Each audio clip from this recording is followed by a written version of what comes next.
Hello बच्चों, कैसे हैं? उम्मीद है घर में होंगे, स्वस्थ होंगे, सुरक्षित होंगे। बच्चों, अभी तक हम लोग प्रकाश का परावर्तन पढ़ रहे थे, उसको हम लोगों ने कंप्लीट कर लिया जैसे तैसे। आप लोग भी उनको देख लें, नोट्स बना लें और जो है थोड़ी सहयोग करें खुद के लिए, मेरे लिए नहीं, खुद के लिए। मतलब यूपी बोर्ड का एग्ज़ाम देना है तो यार थोड़ी अलर्ट हो जाओ यार। कितनी बार कहूँ, कैसे समझाऊँ, मुझे समझ नहीं आ रहा। चलिए वो ठीक है, वो आपकी प्रॉब्लम है, मैं क्या करूँ। हम लोग आज पढ़ेंगे प्रकाश का अपवर्तन। प्रकाश का अपवर्तन, पहले बेसिक कुछ फंडे समझें जिससे हमें थोड़ी फील है। प्रकाश का अपवर्तन, आप क्या करो, एक बाल्टी में पानी भरकर एक कॉइन डाल दो। इसके बाद जो है ऊपर से देखो उस कॉइन को, तो कॉइन थोड़ी आपको ऊपर दिखाई देता है, फील करे होंगे। और उदाहरण बताऊं, मान लीजिए एक आपने जो है गिलास ले लो और उसमें एक पेन डालो। तो जब पेन डालते हैं तो बच्चों, जहाँ पर पानी और वायु का तल होता है, यानी ऊपर तक जहाँ पानी भरा हुआ है, वहाँ से आपको लगता है कि जैसे पेन टूट चुका है। टूट गया, थोड़ी मुड़ा हुआ दिखाई दे रहा है, जबकि वास्तव में ऐसा नहीं है। तो ये सब की सब घटनाएं जो ऐसे आप देखे हैं कहीं, ये सब की सब घटनाएं आपको प्रकाश का अपवर्तन व्यक्त कर रही हैं। जैसे और चीज़ें, जैसे हम मछली को देखें तो मछली कुछ ऊंचाई पर दिखती है, वही कॉइन वाला सिस्टम है। ये सब चीज़ें जो भी आपने घटना देखा है, ये सब प्रकाश का अपवर्तन है। और इसको एक सिस्टमैटिक हम बोल लें तो प्रकाश के अपवर्तन की डिफिनेशन बन जाए। तो बच्चों हेडिंग डाल लो, प्रकाश का अपवर्तन। अब देखिए, मैं कह रहा हूँ यहाँ कांच है, क्या बच्चों? कांच है। और यहाँ मैं मान लिया वायु निर्वात ले लूँ यार, निर्वात। ऐसे बच्चों, अब मैं प्रकाश की किरण इधर से डाल दूँ, और तो क्या होता है कि रियल में इसका पथ ये था, ये इसका पथ है बच्चों, लेकिन ऐसे न जाके कुछ ये विचलित हो जाती है अपने मार्ग से, तभी हमें वो कुछ मुड़ा हुआ या कुछ ऊपर दिखाई दे रहे थे। ये जो घटना थी, इसे हम प्रकाश का अपवर्तन कहते हैं। यानी जब प्रकाश की कोई किरण किसी पारदर्शी, मतलब इधर से उधर चली जाए, पारदर्शी समतल चिकने तल पर पड़ती है, तो एक माध्यम से दूसरे माध्यम में चली जाती है। चूंकि पारदर्शी है, एक माध्यम से दूसरे माध्यम में चली जाती है और अपने मार्ग से विचलित हो जाती है, और अपने मार्ग से विचलित हो जाती है। इस घटना को प्रकाश का अपवर्तन कहते हैं। क्या बच्चों बात समझ में है? चलिए ठीक है बच्चों, इस किरण को हम लोग आपतित किरण कहते हैं। इसको, इस पर जो ये पृष्ठ है, इस पर खींचा गया लंब है, इसीलिए इसको हम अभिलंब कहते हैं। ये अपवर्तित किरण है, अपवर्तित किरण। बच्चों छोटी छोटी सी बातें हैं इन, और इसको हम क्या करते हैं, आपतन कोण आई, इसको कहते हैं अपवर्तन कोण आ। तो आपतन कोण, इसको मैं लिख दूं आपतन कोण, इसको कहते हैं अपवर्तन कोण, अपवर्तन कोण। क्या बच्चों थोड़ी फील आ रही? इसमें सर क्या फील करना, आप तो चित्रा बना रहे हो। ठीक है, ऐसा होता रहता है। देख इधर, अब मैं पूछ लो आपतन कोण क्या है, तो बताइए आपतित किरण तथा अभिलंब के बीच बने कोण को आपतन कोण कहते हैं। अपवर्तन कोण क्या है, तो आप तुरंत बोलते यार, देख के बोलो ना यार, डेफिनेशन क्या रट रहा है। ये कौन सी किरण थी? अपवर्तित। ये कौन सी थी? अभिलंब।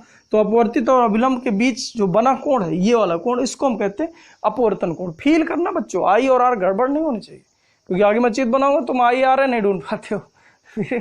आगे कुछ सोचा नहीं जा सकता। बेसिक चीज तो यही है। बात समझ में यार? चल ठीक, आप ये चित्र बनाओ, डिफिनेशन लिखो, लिख लिया। अब हेडिंग डालो नियम। कौन सा? अपवर्तन के नियम। हाँ, तो नियम, नियम बच्चों समझे तुरंत तुरंत। ये कौन सी किरण थी? आपतित किरण। ये क्या है? अपवर्तित किरण।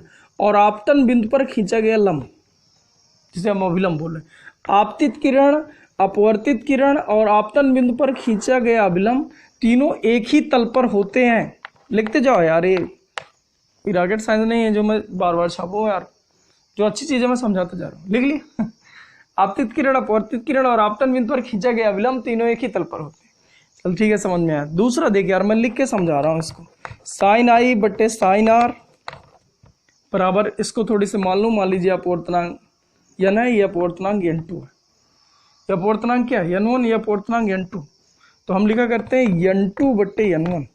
अभी अपवर्तनांक एक नया शब्द आया, मैं अभी यहाँ लिख दूँ साइड में, अपवर्तनांक। और अभी समझा रहा हूँ, कंफ्यूज ना होइए। चल ठीक, अब आइए पहले दूसरा नियम हम समझ लें। आई क्या था? आपतन कोण, और साइन को हम हिंदी में क्या कहते हैं? ज्या। तो आपतन कोण की ज्या तथा आर क्या था? अपवर्तन कोण। तो अपवर्तन कोण की ज्या का अनुपात एक नियतांक होता है जो उन माध्यमों के अपवर्तनांकों के अनुपात के बराबर होता है। इसे स्नेल का नियम भी कहते हैं। क्या बच्चों, गया दिमाग में? फिर से बोल दूं, आपतन कोण की ज्या तथा अपवर्तन कोण की ज्या का अनुपात एक नियतांक होता है जो उन माध्यमों के अपवर्तनांकों के अनुपात के बराबर होता है। क्या बच्चों समझ में आई बात? इसे स्नेल का नियम भी कहते हैं। या इसी को मैं ऐसे लिखूंगा, n1 साइन आई बराबर n2 साइन आर। बच्चों समझ लें, साइन आर थोड़ी सी ध्यान देना, इसमें हम लोग बहुत अच्छे से निष्कर्ष निकालेंगे। उसके पहले हम थोड़ी सी हेडिंग डाल लें। अपवर्तनांक साइड में आप डाल लीजिए। अपवर्तनांक क्या होता है? तो अपवर्तनांक को मैं n से व्यक्त कर रहा हूँ, कुछ किताबों में म्यू से व्यक्त किया है, तो कोई दिक्कत नहीं, जो आपकी इच्छा म्यू से व्यक्त कर लो। इसको हम लिखा करते हैं C/V। C क्या है? निर्वात में प्रकाश की चाल। V क्या है? किसी माध्यम में प्रकाश की चाल। तो अब यहीं से डिफिनेशन बना लो। निर्वात में प्रकाश की चाल तथा किसी माध्यम में प्रकाश की चाल का अनुपात उस माध्यम का, यानी उन माध्यमों के बीच का अपवर्तनांक कहलाता है। यानी एक माध्यम से दूसरे माध्यम में गए तो क्या विचलन हुआ, कितना परिवर्तन हुआ, उससे हम अपवर्तनांक कहते हैं। जैसे मान लो यहाँ चाल 3 × 10⁸ मानना क्या बेटा होती है। यहाँ मान लो मैं, यहाँ मान लूँ मैं, यहाँ मैं मान लिया चाल है, मान लो n मान लो चाल C बराबर, यहाँ चाल मान रहा हूँ, मान लीजिए 1.5 × 10⁸ मीटर/सेकंड। अब यहाँ उठा के रखो तो ये इससे भाग होता तो 2 आ जाता। यानी 2 क्या है? इन दोनों माध्यमों के बीच जब माध्यम चेंज हुए तो जो परिवर्तन आया वो है अपवर्तनांक। गया रह गया। सर जी ऐसे फिजिक्स आती, ऐसे निकल जाती, या इधर से इधर निकल जाती। नहीं यार ऐसा नहीं है। चलिए ठीक आया बच्चों। इसका कोई देख मात्रक नहीं मिला, कोई इसकी पीमा उमा जो भी आप सोच रहे हो शुद्ध संख्या है। ठीक है, अपवर्तनांक वो। क्या बच्चों यहां तक समझ में है? हाँ बच्चों थोड़ी और समझें। क्या समझें बच्चों? लिखें कैसे अपवर्तनांक? जैसे मैं बोल दूं कांच का हीरे के सापेक्ष अपवर्तनांक 1.3 है। बताओ कैसे लिखते? या मैं ऐसा बोल दूं ऐसे कांच के सापेक्ष हीरे का अपवर्तनांक 1.1 है। एंट्री पे ध्यान न दीजिए, मैं कथन पे ध्यान दो, क्या मैं लिख रहा हूं। बताओ कैसे लिखते? देखो मैं पहले आपको बता दूं कि जो लिखने का इसका नियम है बच्चों, ये गड़बड़ बहुत ज़्यादा करते हो। यही छोटी छोटी चीज़ें आज फिर आगे आपको नुकसान करती हैं। तो कहते तो मास्टर लल्लू है कि पढ़ा नहीं पा रहा हमको। आप नहीं सोच रहे कि पढ़ ही नहीं रहे ढंग से। देख इधर यन नियम आपका ये होता है कि मान लीजिए यन अपवर्तनांक के लिए मैंने यन व्यक्त किया, इधर हम लोग लिखा करते हैं का, और इधर लिखा करते हैं सापेक्ष, और इसको थोड़ी ऐसे लिखा करते हैं बराबर। अगर मुझे तोड़ना है तो यन का यन सापेक्ष। अब देखो इधर इसको मैं क्या लिखते हैं? हीरे कांच का यानी NG, हीरे के सापेक्ष तो D डायमंड, मतलब DNG बराबर 1.3 दिया। या इसी को मैं लिख सकता हूं NG/ND बराबर 1.3 दिया। क्या बच्चों बात समझ में आ गई? अब देखो कह रहे कांच के सापेक्ष, यानी किसके सापेक्ष? कांच के, यानी मैं लिखता G पहले, कांच के सापेक्ष मैं कह रहा हूं पहले रखो। यहाँ कांच का लिखा था इसलिए कांच को मैं उधर लिख लेता, हीरे के सापेक्ष पहले लिख लिया। अब इस बार कांच के सापेक्ष यानी सापेक्ष पहले, हीरे का तो का डायमंड बाद में कर दे, का बाद में, बराबर लिखा जा सकता है 1.1, या अगर इसको तोड़ना है तो ND बटे NG बराबर 1.1। क्या लिखना समझ में आया? आया बच्चों? आया, ठीक है। बाकी इसके जो आगे और हैं, अभी अब उत्क्रमणीयता का नियम पढ़ाऊंगा, निरपेक्ष अपवर्तनांक पढ़ाऊंगा, तो इसमें और डिस्कशन करेंगे, क्वेश्चन करेंगे, क्योंकि यही तो इसमें सब कुछ है यार, अपवर्तनांक। चलिए आगे हेडिंग डालते हैं।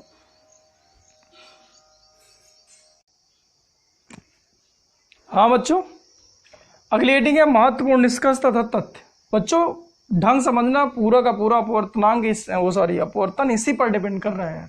ये समझ में आ गया? मुझे अगले कम से कम 20-25 लेक्चर आप लोगों को पढ़ाने में बहुत सुविधा होगी, आपको समझने में बड़ी सुविधा होगी। ठीक। देख इधर, अभी तक हम लोगों ने देखा था कि यदि इधर, समझना बेटा, यदि मान लीजिए ये प्रकाश किरण ऐसे आई थी और ऐसे करके निकल गई थी, ये दोनों के बीच का माध्यम, ये मान लीजिए इधर n1 था, इधर n2 था, इधर मान लीजिए मैं θ1 मान लूँ और इधर θ2। तो बताइए इसके लिए स्नेल का नियम हम लोग कैसे लिखते हैं? स्नेल का नियम लिखते तो उसमें कोई दिमाग लगाने की कोई ज़रूरत ना थी। मैं लिखता चाहे प्रकाश किरण इधर से इधर जाए, चाहे इधर से इधर जाए, क्योंकि आप इधर से इधर गई तो आप भूल जाते हो n1 बटे n2 करो कि n2 बटे n1 करो, क्योंकि अभी मैं बताया n1 बटे n2 और n2 बटे n1 एक ही नहीं है, क्योंकि अभी मैंने बताया था कि जो ऊपर होता है का, नीचे होता है सापेक्ष। तो ये लिखा है एक का दूसरे के सापेक्ष, ये लिखा दूसरे का पहले के सापेक्ष, तो उल्टा आएंगे। जैसे ये आएगा, मान लीजिए ये आए 3/2 तो ये आएगा 2/3, और सवाल जस्ट अपोजिट आएगा और सवाल पूरा गलत हो जाएगा। मतलब हमें यही लिखना थोड़ी समस्या होती है। तो हम लोगों से कोई मतलब नहीं, प्रकाश किरण इधर से इधर जा रही है या इधर से इधर जा रही है, आपको क्या करना है, जिधर का अपवर्तनांक उधर का कोण उठाइए, यानी n1 sin θ1 बराबर n2 sin θ2। चाहे आप प्रकाश किरण इधर से उधर ले जाए, चाहे उधर से इधर ला। खत्म। आया? हाँ चल ठीक। अब देख भैया, अगर ऐसा है तो एक चीज और मुझे समझ में आ गई। क्या ही कि अगर यार इनका इनका गुणन और सारे होते, मान लीजिए एक माध्यम और दे दूं मैं, ऐसे करके प्रकाश किरण ऐसे गई थी, फिर ऐसे करके विचलित हो गई। ये मान लीजिए अगर ये θ1 था, थोड़ी छोटा करके बना ही ले यार अच्छे से। देख इधर, हत्थे बत्ते तय थे, लल्लू लाल जे, देखो इधर ऐसे करके निकली। मान लो बेटा ये θ1 है, तो सॉरी ये θ2 था, तो ये θ2 है, ये θ2, ये मान लीजिए θ3 है, तो ये θ3 है, इसका अपवर्तनांक मान लीजिए n3 है। तो आगे और बढ़ा ले यार, क्या बढ़ा लेता है, n3 sin θ3। खत्म, सब अपवर्तन स्नेल का नियम का निष्कर्ष सब निकल रहा है। और बढ़ा ले जो तुम्हारी इच्छा। आया? क्या ठीक आया। अगर ये आया तो एक चीज मुझे और समझ में आ गई यार कि यन और थीटा है जो, यानी यन और साइन थीटा है, इनका गुणनफल क्या है? कांस्टेंट। बच्चों समझते जाओ, ये कहीं किताब उताब मिलता नहीं, पढ़ाए धीरे धीरे फील आने आती है, और उसी चीज को हम लोग समझा रहे हैं। अब देखो इसको और एक चीज में लिख सकता हूं कि यदि यन बढ़ा तो थीटा घटेगा, यदि यन बढ़ा तो थीटा घटेगा, या ऐसा लिख लो यदि यन घटा तो थीटा बढ़े, क्योंकि इन दोनों का गुणनफल कांस्टेंट है, एक के बढ़ने से दूसरी वैल्यू घटेगी। निष्कर्ष निकालना तो आपको पता ही है। अब देखो बच्चों, अब बढ़िया एक उदाहरण उठा लो क्या। अब देखो मैं एक उदाहरण उठा रहा हूं ऐसा, यहाँ n बराबर 1 है, यहाँ n बराबर 1.5 है, और यहाँ n बराबर 2 है। ऐसा कर लो। अब मैं कह रहा हूं कि प्रकाश की एक किरण में ऐसे डाल रहा हूं ये। अब बताइए ये इसका वास्तव में पथ था, लेकिन हमें पता है कि एक माध्यम से दूसरे माध्यम में जाती है तो अपने मार्ग से विचलित हो जाती है। वो किधर जाएगी, मतलब इधर मुड़े कि इधर मुड़े। क्वेश्चन अब ये आता है कि अभिलंब की, ये अभिलंब है बच्चों, ये अभिलंब है, अविलंब की ओर आए कि अविलंब से दूर हटे। तो आपको ये बता रहा है, स्नेल के नियम का निष्कर्ष आपको सब कुछ बता रहा है, आप समझो। इधर बताओ n1 क्या है इसकी तुलना में, n1 कम है तो थीटा क्या होना चाहिए था, ज्यादा। और इधर इसकी तुलना में इन दोनों के बीच आप बच्चों देख रहा हूं, ये n1 ज्यादा है तो इधर थीटा क्या होना चाहिए, कम। अब सोचो इधर जो थीटा है उससे कम थीटा मुझे इधर चाहिए, तो अगर कम चाहिए तो थीटा तो मुझे अविलंब के साथ लेना है ना, तो कम चाहिए। अगर मैं इतना ही कैसे करके खींच देता तो जितना थीटा इधर उतना ही थीटा इधर, लेकिन अगर मुझे कम चाहिए तो मैं ये प्रकाश किरण उधर को ना मोड़ू, नहीं थीटा और बढ़ जाएगा, मैं इधर को मोड़ू। मतलब मुझे समझ में आ गया कि मैं प्रकाश की किरण ऐसे ना मोड़कर ऐसे मोड़ता। क्या बच्चे बात समझ में आ गई? क्यों? क्योंकि इधर का यन ज्यादा है, यन क्या है, ज्यादा, तो थीटा इधर इसकी अपेक्षा थीटा होना चाहिए था कम। चल ठीक भैया, इधर आओ, इसमें देखो। अब देखो ये 1.5 है और ये क्या है, 2। अगर ये इसकी तुलना में ज्यादा है यानी यन ज्यादा है तो थीटा फिर से होगा कम। इसका मतलब प्रकाश किरण जो ऐसे करके आई थी वो और थोड़ी इधर को मुड़ेगी अविलंब की। चलो ठीक। अब फिर यहाँ यन बराबर 1 मान लो, इसके लिए जो लास्ट में निकलेगी वो अब कैसे निकलेगी वो देख रहे हैं। यहाँ यन बराबर 1 मान लो। अब देखो बच्चों इनमें अब इस वाले में देखो, इस जिस माध्यम में जाना है तो इधर थीटा क्या है, सॉरी यन क्या है, कम है इसकी तुलना में। 2 है 1 है यार, कम है, तो इधर क्या होगा, थीटा ज्यादा होगा। इसका मतलब यहाँ जो प्रकाश किरण होगी वो ऐसे मुड़ जाएगी, कोण बढ़ेगा। यहाँ कोण कहाँ से लेना, अभिलंब से। वो अब अगर ऐसे करके ले लिए तो फिर इसीलिए गड़बड़ हो जाता, अभिलंब से कोण लेना यार। आपतन कोण की डिफिनेशन, अपवर्तन कोण की डिफिनेशन अभी 2-3 मिनट पहले मैंने कहा था, रट्टा मान ले यार। आया। अब देखिए इसमें कैसे निष्कर्ष निकालते हैं। कुछ किताबें इसको नियम बता देते हैं, लेकिन मैं इसको निष्कर्ष समझ रहा हूँ, वो अपनी प्रॉब्लम है। इधर देख, यहाँ देखो यन 1 था, यहाँ 1.5 था। मतलब ये कौन सा माध्यम मैं कहूँ इसको मैं कहता विरल माध्यम, और इसको कहता सघन माध्यम। तो जब प्रकाश की किरण विरल माध्यम से सघन माध्यम में जाती है तो अभिलंब की ओर झुक जाती है। थीटा मुझे कम करना था और कुछ ना था, तो ये नियम मान लेते हैं। नियम आप भी मान लो चाहे रट्टा मान लो, उससे कोई मतलब नहीं, मैं फील करा दिया कि जब प्रकाश की किरण विरल माध्यम से सघन माध्यम में जाती है तो अभिलंब की ओर झुक जाती है। तो यहाँ देखो लास्ट वाले, जब सघन से विरल में जाती है, क्योंकि यहाँ 2 है यहाँ 1 है, तो ये हो गया सघन और ये हो गया विरल। तो जब सघन माध्यम से विरल माध्यम में जाती है तो अभिलंब से दूर हट जाती है या हटती है। क्या बच्चों बात समझ में आया? पहला इंपॉर्टेंट निष्कर्ष बढ़िया अच्छे से लिखो, और ये जो अभी मैंने उर्दू में बोला है बच्चों उसको छाप लो। ठीक, क्या बोला कि जब विरल से सघन में जाएगी तो अभिलंब की ओर झुकेगी, जब सघन से विरल में जाएगी तो अभिलंब से दूर हटेगी। चलिए आगे देखते हैं। हाँ बच्चों फिर से देखो, अब हम लोग क्या देखें बच्चों, अभी मैं बताया था अपवर्तनांक जब डिफिनेशन बताया था C/V। वी माध्यम में, मीडियम में चाल है, ये निर्वात में, मीडियम लिख लो, मीडियम में चाल है।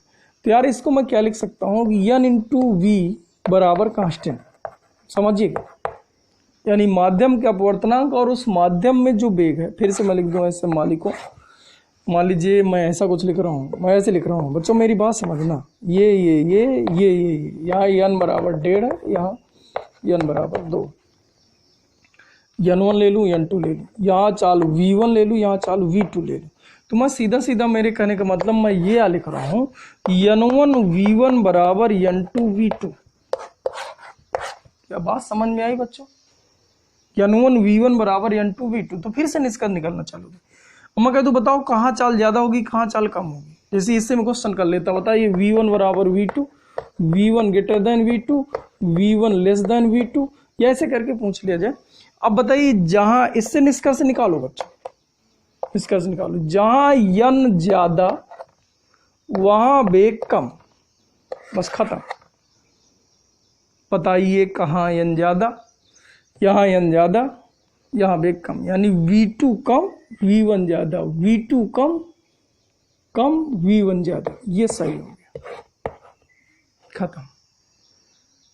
आया मतलब मुझे बच्चों एक बात और समझ, जैसे अब देखो इसके क्वेश्चन कैसे बन जाते हैं, बहुत नॉर्मल नॉर्मल क्वेश्चन होते हैं। मान लीजिए मैं यहाँ लिख दूँ 2 गुणे 10 की घाते 8 मीटर पर सेकेंड चाल है। यहाँ चाल क्या होगी, उठा के रख ले यार। n1 कितना 1.5, v1 कितना 2 गुणे 10 की घाते 8, 10 की घाते 8 बराबर n2 कितना 2, v2 मुझे चाहिए। लो यार फर्जी क्वेश्चन, इससे इसको काट दो, 2 आ जाता, यानी आ जाता v2 बराबर 1.5 गुणे 10 घाते 8 मीटर पर सेकेंड। और इनमें टाइम पास करते रहो अच्छा खासा। आया ऐसे दूसरा लिख लो। चलिए ठीक है, तीसरा देखते हैं। तीसरा बच्चों क्या है, क्या है तीसरा, थोड़ी फील करना है तब समझ में आए। मान लीजिए मैं प्रकाश की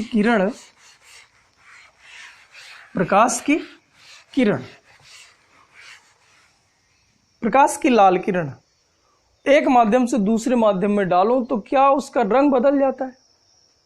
कभी देखा है? ना देखे हो तो आज चेक करिएगा। बच्चों रंग में कोई परिवर्तन नहीं होता, जिस रंग की प्रकाश किरण डालोगे उसी रंग की प्रकाश किरण निकलनी है। उसका वेग कम हो सकता है, वेग कम हो सकता है। वैसे आप नॉर्मल अपने आप से जोड़ा करो। मान लीजिए आपको मैं कह दूं वायु में दौड़ो तो आप तेजी से दौड़ते, मैं कह दूं पानी के अंदर दौड़ो या यहाँ से पानी भर दूं और कह दूं दौड़ो, कम दौड़ पाते। ऐसी समझ ले प्रकाश है। प्रकाश निर्वात में सबसे तेज दौड़ता है। माध्यमों के अंदर जितने अधिक सघन माध्यम होते हैं उन पर प्रकाश उतनी कम स्पीड से दौड़ता है।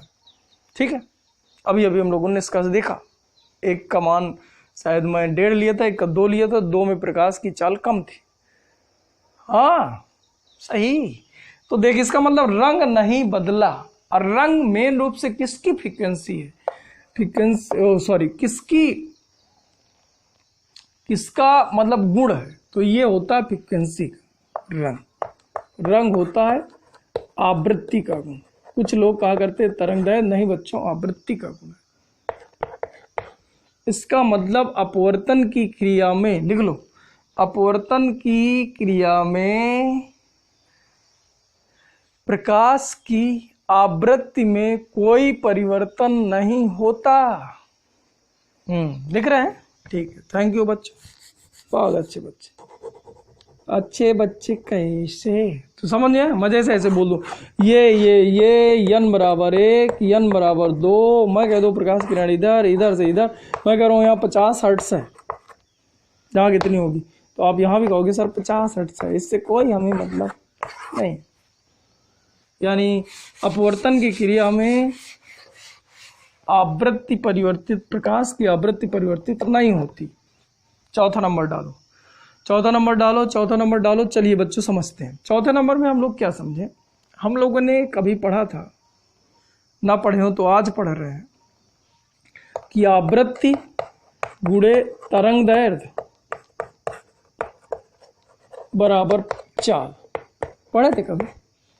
कक्षा 11 तरंग वाले चैप्टर में मिला था, फ्रीक्वेंसी गुणे बराबर चाल। क्या बच्चों बात समझ में?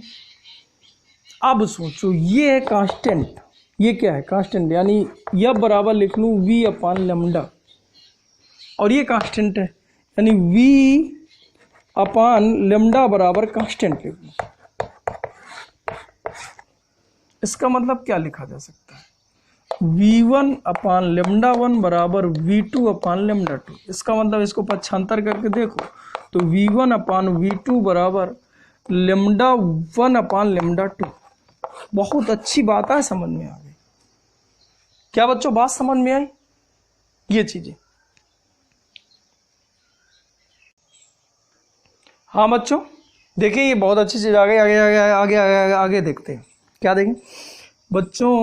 हम लोगों ने पढ़ा था, क्या पढ़ा था कि क्या था बच्चों यार, हमने पढ़ा था कि sin θ1 बराबर, हम लोगों ने पढ़ा था ऐसे, n1 sin θ1 बराबर n2 sin θ2।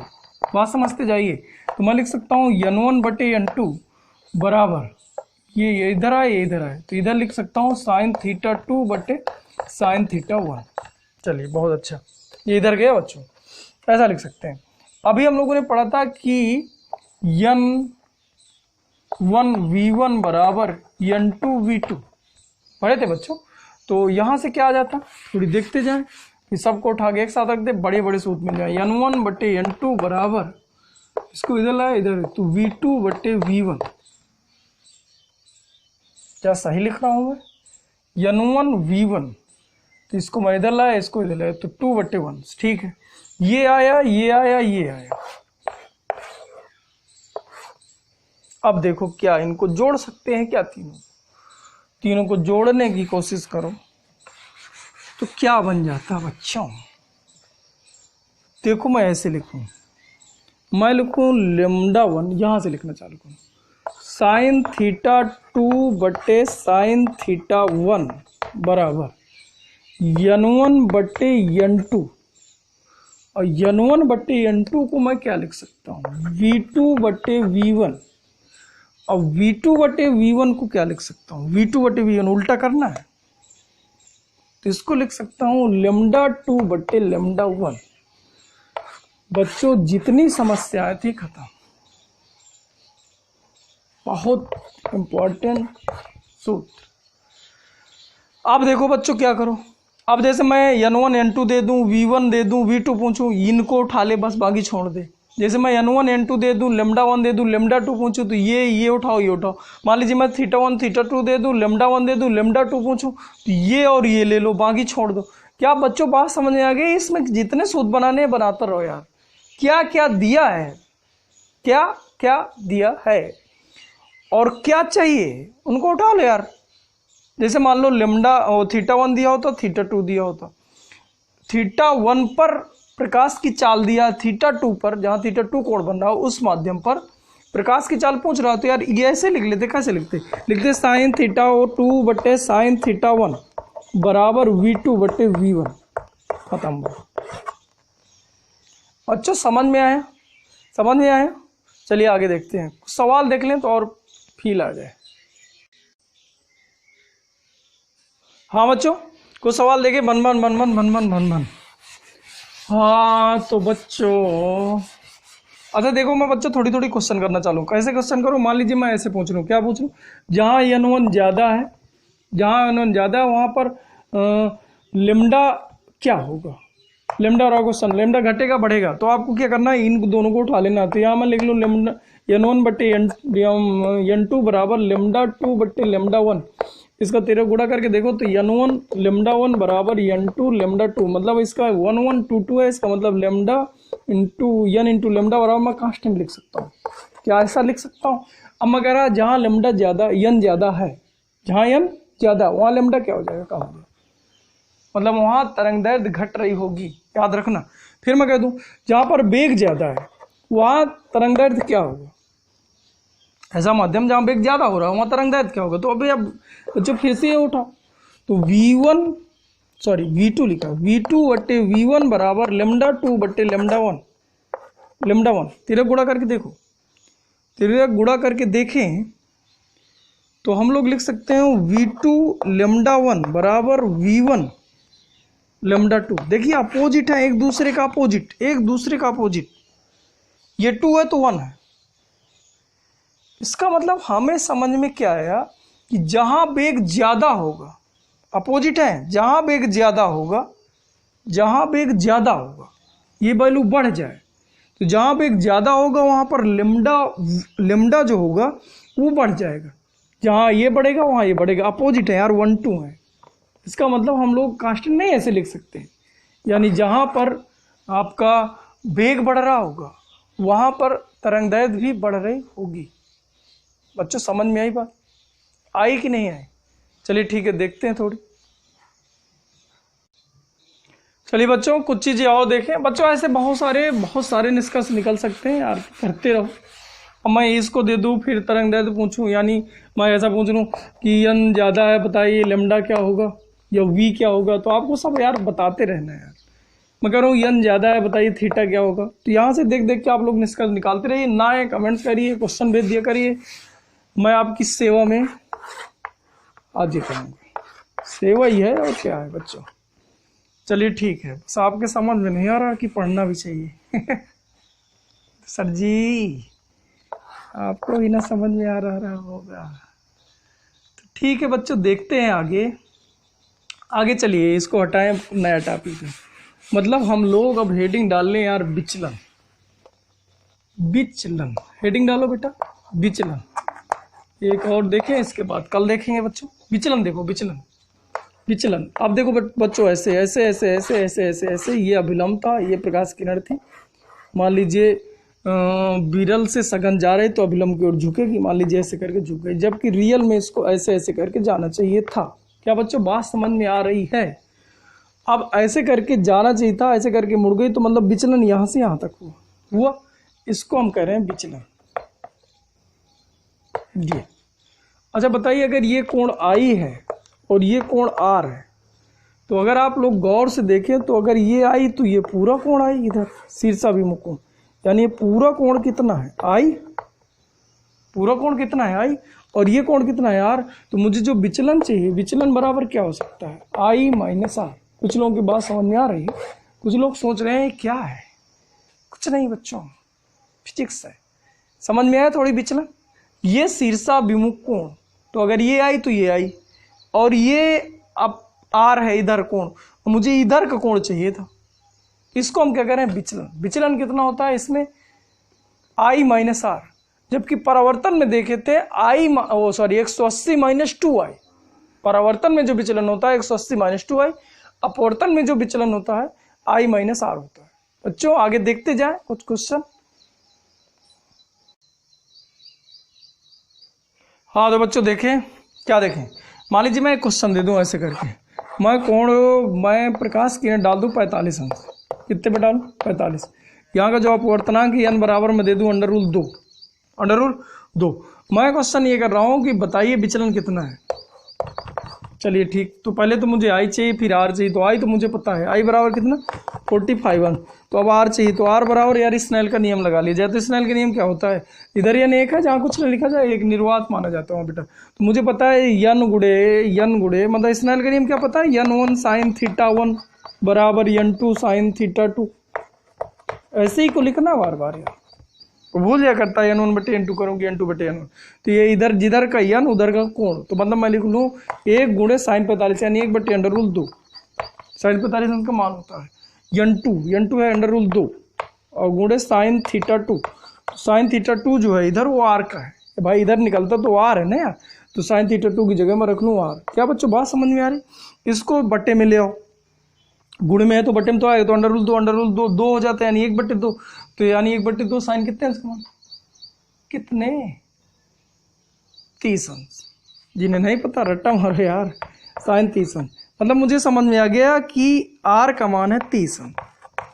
अब अगर आर 30 अंश है तो विचलन कितना है, 45 माइनस 30, यानी इधर कोण 30 अंश का बना और 45 से आई थी, तो विचलित कितनी हो गई, यानी 15 अंश। क्या बच्चों बात समझ में आई? एक क्वेश्चन और कर लें क्या, तो देखो फिर। हाँ बच्चों एक क्वेश्चन और देख ले। मान लीजिए कि ये एक ठोस गोला है और इसमें प्रकाश किरण 60 अंश कोण से आपतित हुई। इसका अपवर्तनांक 1 बटे √2 है, इधर कुछ नहीं लिखा मतलब 1 है, √3 है, मतलब इसका अपवर्तनांक √3 है। क्या दिख रहा है बच्चों, 3 है। अब मैं कह रहा हूँ कि इससे जब प्रकाश किरण इधर विचलित हो जाएगी, मतलब निकल जाएगी, तो उसका नेट विचलन क्या होगा, यानी नेट विचलन आपको चाहिए, क्वेश्चन मार्क। चलिए ठीक है, तो यार ये हमने ले लिया इसका सेंटर से अगर मैं एक लंब खींच दूं, एक रेखा खींच दूं, तो ये अभिलंब कहलाता। अगर ये अभिलंब है, आपतित किरण है, तो ये आपतन कोण होता। हल कर रहा हूँ, क्वेश्चन नहीं है। तो अब मुझे समझ में आया, इधर n1 था, इधर √3 था, मतलब विरल से सघन में जा रही है, तो मतलब अभिलंब की ओर झुकेगी। मतलब ऐसे ना चलकर ऐसे जाती, ठीक है, अभिलंब की ओर झुक गई, तो ये आपका कहलाता आर। अब यहाँ आर निकालो यहाँ के लिए। तो बच्चों पता है कि जिधर गया न उधर का कोण, यानी 1 गुणे साइन 60 बराबर n2 मतलब इधर, n2 मतलब √3 गुणे साइन आर। आर समझ गए ना, इधर वाला कोण है 1/1 गुणे 60 अंश का मान √3/2 √3/2 बराबर √3 और साइन आर, तो √3 से √3 कट जाता, आर बराबर 30 अंश आ जाता। मतलब मुझे समझ में आ गया 30 अंश। अगर ये 30 अंश है तो यहाँ पर विचलन कितना हुआ, तो यहाँ के लिए विचलन चेक कर लें बच्चों। तो यहाँ के लिए विचलन जो हुआ तो 60 - 30 बराबर 30। अच्छा बताइए, ऐसे जा रही थी, ऐसे मुड़ी तो क्लॉकवाइज, चल ठीक, क्योंकि अब दो विचलन आ रहे हैं ना तो चेक करना पड़ेगा क्लॉकवाइज एंटी क्लॉकवाइज।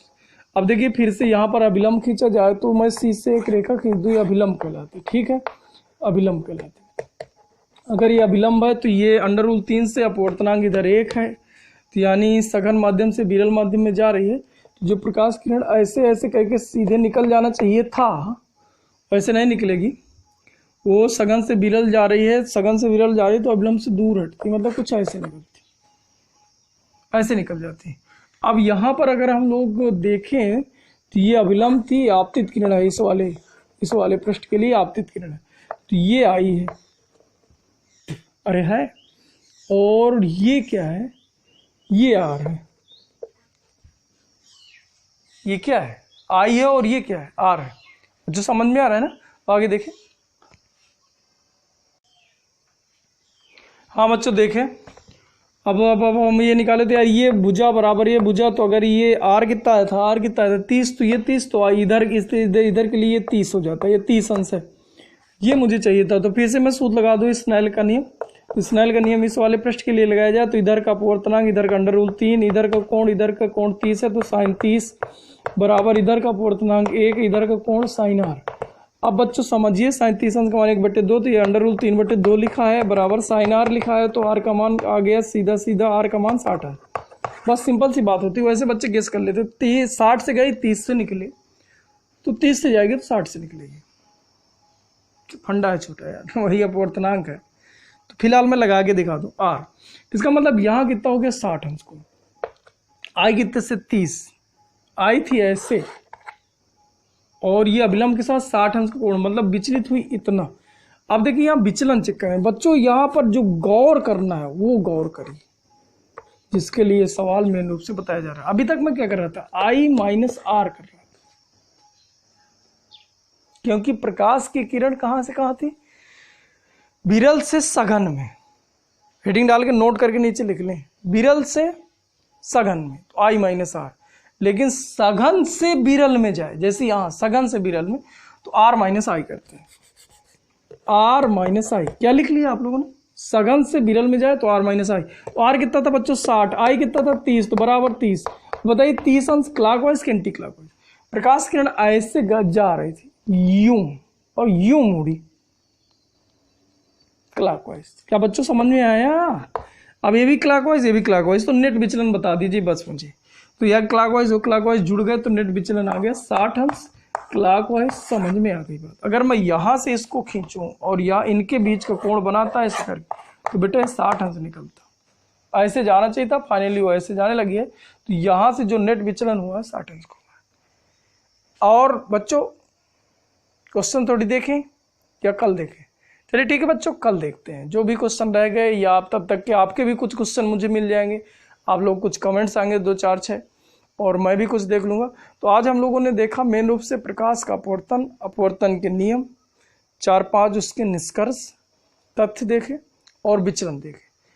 ठीक है बच्चों, thank you thank you thank you.